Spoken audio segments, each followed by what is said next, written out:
Hey guys, what's going on? It's your boy John. Just checking in with a real quick video. Uh, I always learn from my mistakes, and I put my mistakes on here for show so that everyone can see them. So the cycles of despair are not repeated. Okay, so this is a really key point that I'm going to make here, and I really hope that you internalize it. Okay, you must read every fucking day. Okay. Read, for fuck's sake. I don't care what you read, man. It could be the Bible, it could be Marcus Aurelius's Meditations, it could be some Buddhism book, the Tao Te Ching, it could be if you're what's it called? If you're a Hindu, it could be the Bhagavad Gita. It doesn't matter. Just make sure you're filling your mind with good impressionable information. Okay, spiritual food, I like to call it, mental food, brain food. We always talk about brain food like the omega-3s and fish oil and all that. Fuck that. Yes, that's your physical health, take care of that, but your mental health, your mental growth, your spiritual growth is arguably more important, because if your spiritual and mental growth fails, it's going to affect everything else. Your physical is going to be affected, your emotional is going to be affected, right? So make sure you are filling your brain with good information every single day. Okay? I find that when I read every day, 10 minutes, doesn't even need to be that much, 10 minutes a day, and then, I continue that for like 30 days, I feel so much better than I did, let's say, 30 days prior. I feel so much better. I feel like I know what I'm doing in life. I feel purposeful. I feel like, I'm sorry, I'm chewing, there's some food in my teeth. I feel like I'm doing what I'm supposed to be doing in life. I'm following a purpose. I'm on my path. I feel confident. I feel relaxed. I don't feel anxious because I'm like, I don't have to think about 1,000 different things at once. I just know that there's 4 or 5 things that I need to do today and keep my day simple and easy, and I don't need to be anxious. I don't need to be agitated or nervous or any of these, disorders that I used to have, right? Before, going outside into the world used to be a very arduous thing for me, going just outside my door.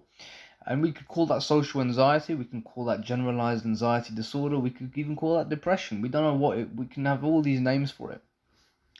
But it's because I was thinking, when I really look back, it was because my mind was thinking about 1,000 different things that could happen when I leave the door. It was thinking of all of these different solutions and complex events and momentum building in so many different areas. I really didn't say that right. My mind was just thinking of so many things that could go wrong, go right. What would I do in this situation? What would I do in that situation? And it was trying to calculate solutions to all of these problems, to the point where I'd be disabled whilst walking. I'd be debilitated. I wouldn't even be able to respond to anything because my mind was so caught up with trying to think about 100 different things. So your day sort of acts like that. I mean, anxiety is simply trying to account for everything that could go wrong and finding a solution for it. Dude, if you try and think of things that can go wrong, your mind it's gonna be like, oh man, this is the best thing on earth. Your mind is gonna be happy because that's what your mind does. Your mind is a problem detector. Your mind is a problem detector. I don't even think it's a problem solver. It's a problem detector. It finds problems and it wants to solve them. So the more fuel you give your mind in terms of problems, your mind's going to just get more and more active, and it's just going to take over. And of course, it's going to it's going to infuse anxiety into your day-to-day life. It has to, because anxiety is basically something is wrong.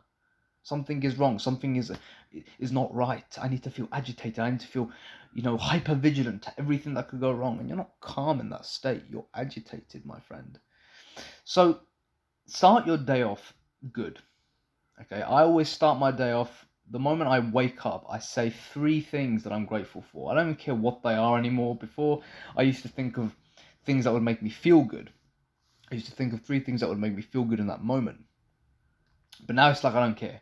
Now I think of 3 things that I like in my life right now. So I usually say, thank you for this bed. This bed is very comfy. Thank you for waking me up. To the Most High, of course. Thank you for waking me up today. I get to live another life. Thank you for the sunlight. Thank you for the warmth. Thank you for this and that. Thank you for the food, water, and all this stuff. And then I immediately, sometimes I take a bit of time, sleeping in and everything. But That's laziness. Most of the time, I get straight out of bed, shoot out, do around 15 to 20 push-ups, do a few sets of those, and then I go straight into the cold shower. I take a cold shower for around 3 to 5 minutes. If I'm feeling a bit ballsy, I'll take it for longer, and then I'll go straight and meditate for 5 minutes on the chair. Okay, I won't lie down because I'll go to sleep. And then from there, I take my day in a very mindfulness sort of approach. I take everything with a slow approach. I write my goals down. Okay, 3 things I'm going to do today, if more than more, and then I do everything slow. And I prepare for my next meditation session, which is going to be longer, maybe 15 minutes, 20 minutes, 30 minutes, who knows. Okay, so, and of course, in those early hours of the morning, I also make sure to read something important, read something that is going to be good for me. I always love, my go-to resources are the Bible and Marcus Aurelius's Meditations, or Seneca, or even the Dhammapada. It's a book by the Buddha. Okay, even that book's pretty good because it's just advice. Good advice. Healthy spiritual advice. You can't go wrong. And every time I start my day off with anything to do with spiritual reading, my day always just has a bit of context to it. And I can take everything with a mindfulness approach. I can stay focused. I can stay present. My mind doesn't go crazy. When I don't read, I always have the exact opposite. My mind is mental. Okay? So there's a quick little tip to help you deal with any sort of frenzy, anxiety during the day. Read something when you wake up. Read something in the day and make sure it's at least 10 minutes. Alright, gentlemen and ladies, take it easy. I'll see you next one.